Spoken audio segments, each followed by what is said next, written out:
Hello and welcome to Inspirational Shorts. Today, this book is absolutely a pleasure to talk about. It's a book called Celebrate Your Creative Self by Mary Todd Beam, and it has more than 25 exercises to unleash the artist within. Now, I always say, if you are an artist, then this has got some really great techniques that you can use. You can incorporate some of them into your work. You may find even things that you'd never thought to actually do that you might do. And if you are new to art, again, it's somewhere you can start, and it goes through a whole range of different I was going to say experiments, but that for me is what art is all about: experimenting with different supplies, different tools, seeing what works together, doing your research, looking at, the properties of different things. Can these two things be used together?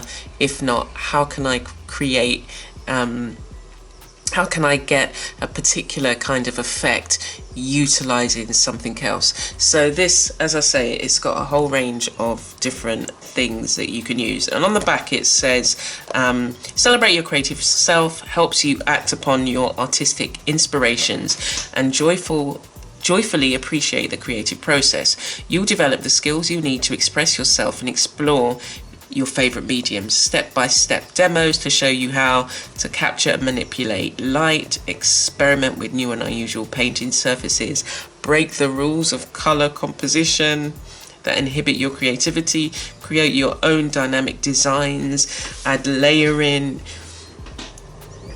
move beyond traditional two-dimensional painting into 3D construction. Once you've built up such a repertoire of skills, you'll be able to turn any idea into finished art by applying the techniques that best accommodate your inspiration. You'll also learn how to tap into the deepest recesses of your creative wellspring by taking risks, getting personal, and making meaningful statements with your work. No matter what your medium, no matter what your skill level, Celebrate Your Creative Self can help you make your artistic dreams a reality. Now, she also collaborates with a range of other artists who share how they've, share images of their work, but also there's a little bit of description in how they've utilized it, depending on what she's talking about. So, I came across Mary Todd Beam a while back, a really long time ago, basically. And I think I've got another one of her books that I was looking at. I mean, I went through a whole range as a stint of just buying books all the time, because it was the thrill of finding a new art book and pressing one click and then waiting for it to come the next day or a few days afterwards.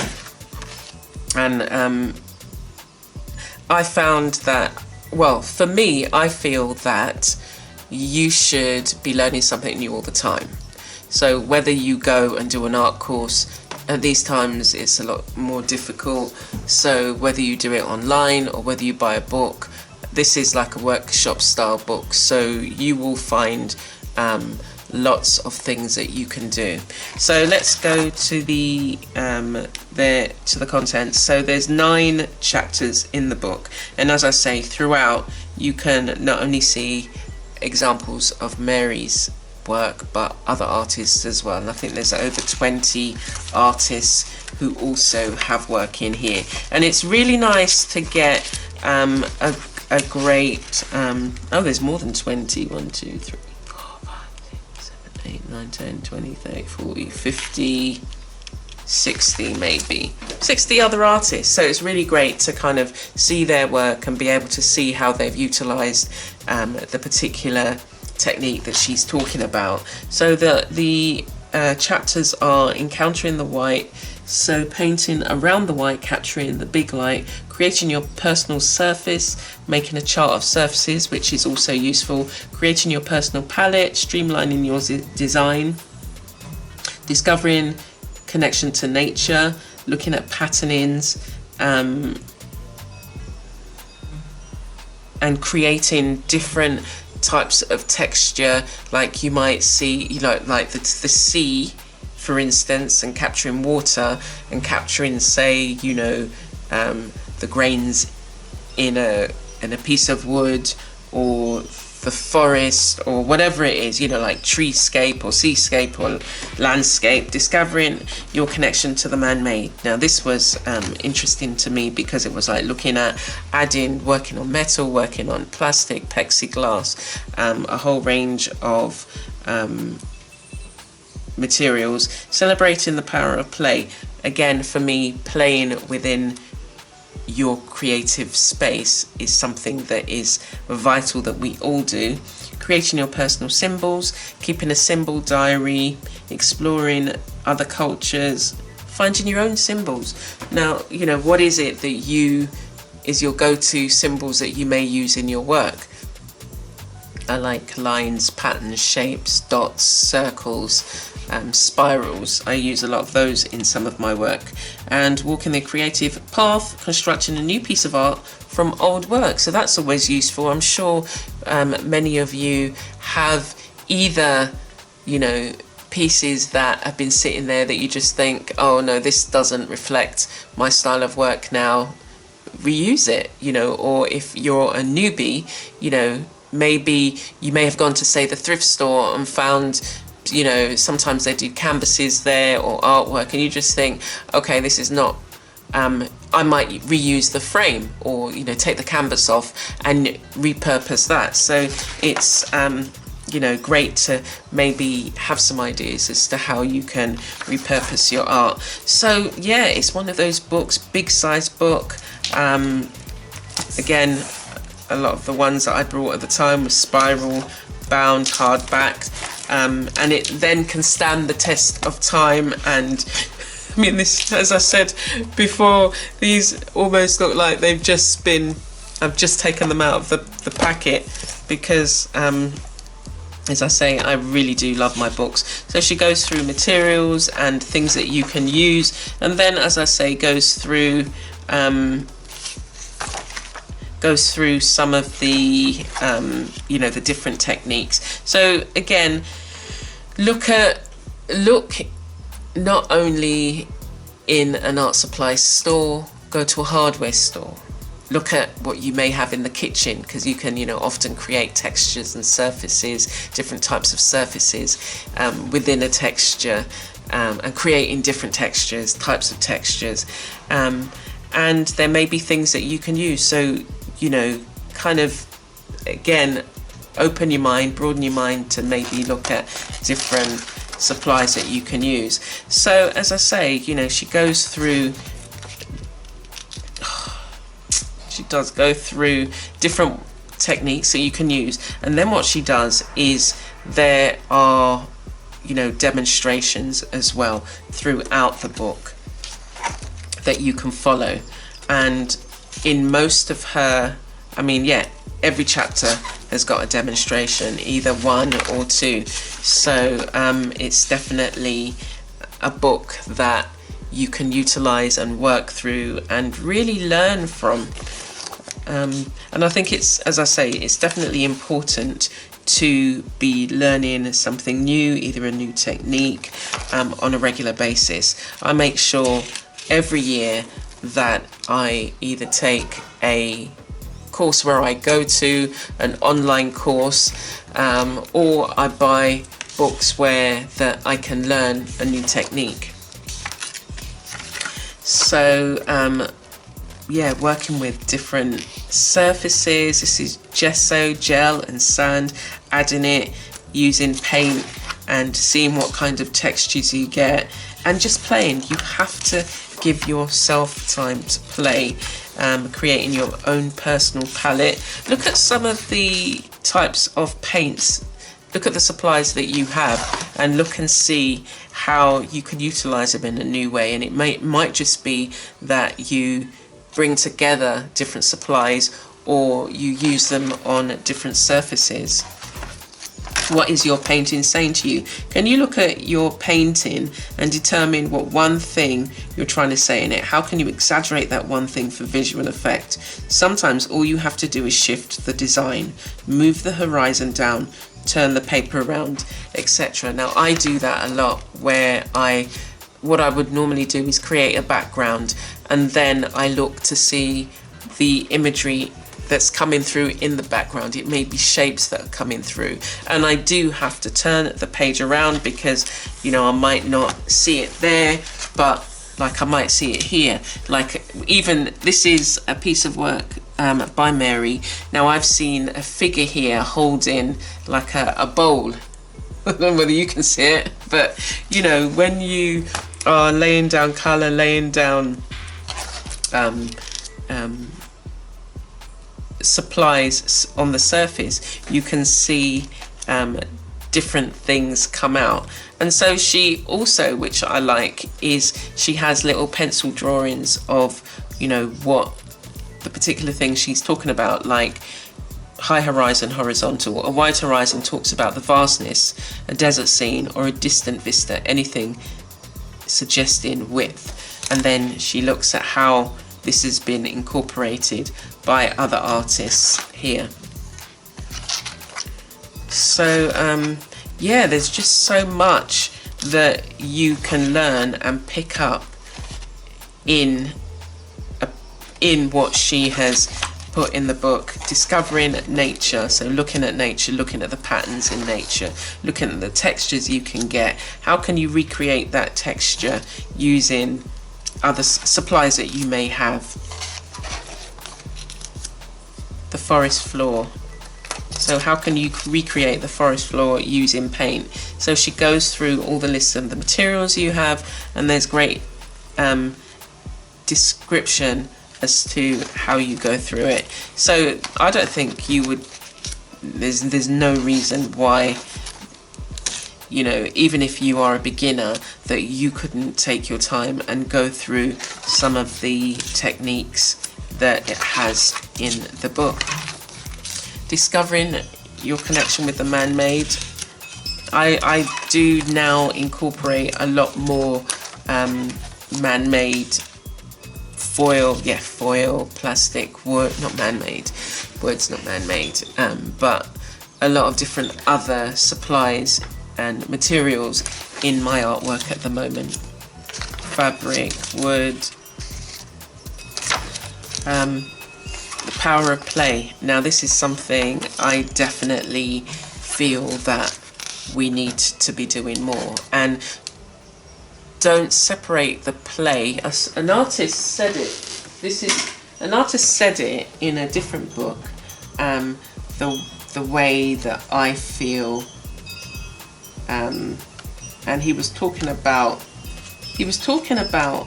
play, and okay, so yeah, this is the artist is Robert Danzig. This is in a different book, which I will be sharing with you, but I liked what he said about play, which is how I think. Now, he says, do not underestimate the importance of play. Play is serious work. When I play, it's open-ended, exploration into my artwork and my processes. I don't focus on where it may lead or what the end product will be, but instead put my attention into enjoying and learning from the experience of simply exploring. Yeah? So if you're doing that, then you're not just thinking, oh, it's got to look like this, it's got to be that, but you're playing with the supplies, playing with the materials, and creating at the same time, and you'll be surprised where you lead up. And I think, like with this, she says, you know, create your own palette, look at a textures list, you know, look at how you, you know, make a series of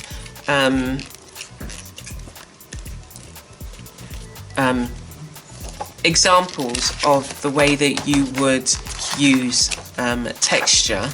So you may have, like you have like a, you know, a palette where you'd have all the different colors, a color palette, have a texture palette as well, and how you may incorporate, say, paint in different ways. And then you can always go back, you know, like sometimes you forget what you've used, so you can go back and say, okay, yeah, I used this particular supply on Perspex, so I know that I can use that again, rather than you get to a point and you think, oh gosh, what did I use on Perspex, or what did I use on the cardboard? Creating your own symbols. I said before, you know, there may be, think about the symbols that you use on a regular basis, and think about how you can incorporate them into your artwork, or they may come out in mark making into the paint, or you might actually embed something onto the piece of art, and find, you know, look at examples of others. If you're saying to yourself, you know, again, because I might have, you might say to yourself, but I'm new to art, I don't know what kind of symbols I like to use, then look at other cultures, look at other things that you may, look at the things around you, because in our everyday around us, there are symbols, patterns and shapes. So there may be something you think, oh, I really like that. Or, you know, maybe get some stencils and incorporate the stencils, or draw out some of the shapes you may find in stencils. So there's a whole range of things that you can do. Making symbols with flow enhancer. That's interesting, isn't it? Never thought of doing that. See, again, you know, until you experiment, you're not gonna find a way to do it.